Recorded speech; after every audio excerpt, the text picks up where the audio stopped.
ছেলেটা নিজে ইচ্ছে করে গলায় লিপস্টিক লাগিয়ে রেস্টুরেন্টের ভিতরে বসেছিল। এই সময় তার পুরনো গার্লফ্রেন্ড আসে একটা ছেলেকে সাথে নিয়ে। তাকে একা একা রেস্টুরেন্টের ভিতরে বসে থাকতে দেখে মেয়েটা জিজ্ঞাসা করে, আমি চলে যাওয়ার পরে আর কাউকে পাওনি? এই সময় ছেলেটা একটা মিথ্যে কথা বলে। সে বলে, আমার এখন একটা গার্লফ্রেন্ড আছে, আর যে তোমার থেকেও দেখতে অনেক বেশি সুন্দর। কিন্তু আসলে ছেলেটার এমন কিছুই ছিল না। মেয়েটাও এখানে রেগে যায়, এখানে বসে পড়ে। সে বলে, তোমার গার্লফ্রেন্ডকে দেখে আজকে এখান থেকে যাব।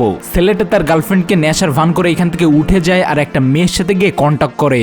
ছেলেটার এক্স গার্লফ্রেন্ডের অনেক হিংসা হতে থাকে, কেননা তার এক্স বয়ফ্রেন্ড এত সুন্দর একটা মেয়ে পেল। এরপরে সে তাদের ব্যাপারে বিভিন্ন জিনিস জিজ্ঞাসা করতে থাকে, আর যতবার মেয়েটা তার প্রশ্নের উত্তর দেবে ততবার সে টেবিলের নিচে থেকে ছেলেটার কাছ থেকে টাকা নিতে থাকে। এক পর্যায়ে সেই মেয়েকে এখানে প্রপোজ করতে যায়, কিন্তু এর কারণেও তাকে টাকা দিতে হবে, যেহেতু ছেলেটার কাছে এই সময় টাকা শেষ হয়ে যায়, যার কারণে মেয়েটা সব সত্যি কথা বলে দেয়। একটু পরে মেয়েটার বয়ফ্রেন্ডের ঘড়িতেও অ্যালার্ম বাজে, সেও এখান থেকে চলে যেতে চায়। দেখা যায় এই মেয়েটা ওই ছেলেটাকে ভাড়া করে এনেছিল, তারও কোনো বয়ফ্রেন্ড এখন নেই। তারা দুইজনই আসলে ভাড়া করা গার্লফ্রেন্ড বয়ফ্রেন্ড নিয়ে দুইজনকে জেলাস ফিল করাচ্ছিল। তো তোমাদের কারোর কি কোনো বয়ফ্রেন্ড গার্লফ্রেন্ড আছে? কমেন্টে জানাও।